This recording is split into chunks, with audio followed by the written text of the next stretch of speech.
of the inspirations I kind of like draw from are just compression and expansion, and it's kind of a general kind of theme, I guess, like throughout.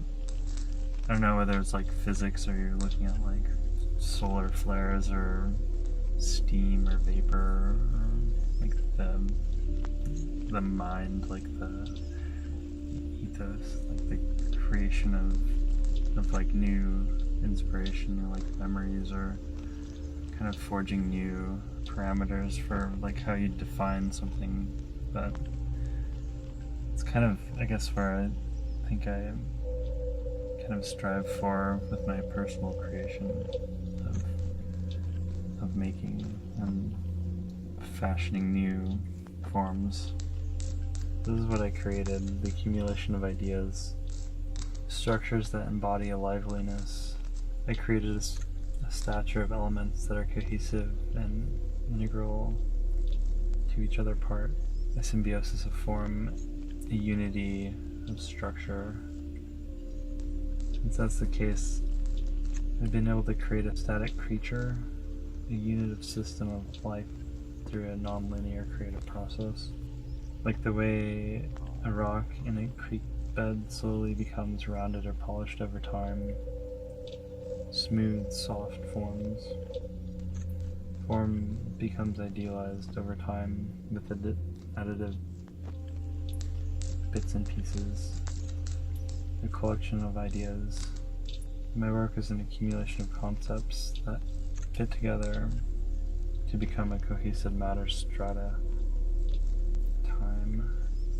My work addresses time as something that is static.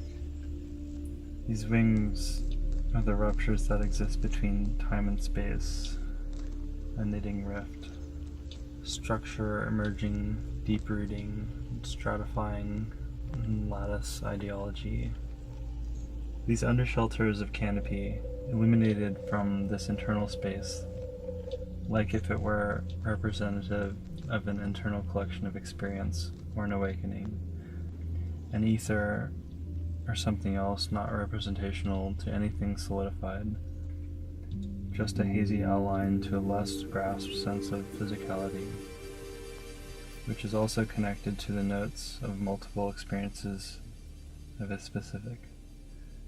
Like a gushing well, points outpour, and the trapezes holding the schematics of the boundary elements of reality. Then on the other side of these physical ties is the undercurrent, these strings holding the elements suspended in state, comprising a truer fabric to us as we interact with one, while the struts and appendages under this contort and distort compose to us an essential view for us to prop our psyche against and to let it fly free.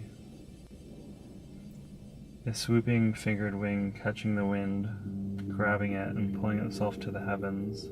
Microcurrent gusts spiraling off the fringes like little torrents, trickling off into the larger masses of current, jumping in the buoyant mass like a rippling heat wave fluttering in the abyssal obsession, pushing downward within the grasps through the meniscus of corporeal existence, the breath and wonder of the unknown fiery plain, like slooping gables arching upward toward the spire.